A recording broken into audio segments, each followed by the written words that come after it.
అందరికీ నమస్కారం. ఈ ఎలక్షనీరింగ్ ప్రాసెస్లో వైసీపీ వాళ్ళు మరొక నీచత్వానికి శ్రీకారం చుట్టారు.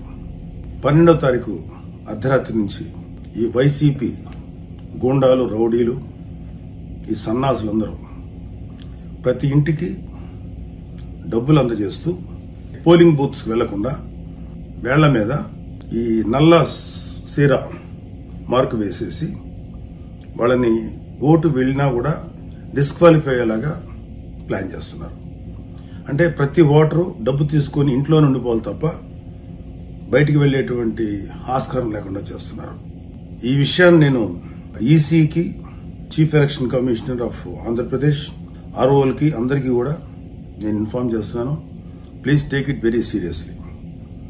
అంటే ఓటుకి డబ్బులు ఇవ్వడంతో పాటు, అది కూడా భారీ ఎత్తున ముట్ట చెప్తుందో పాటు, ఓటుకి 10,000, 15,000 ఇస్తూ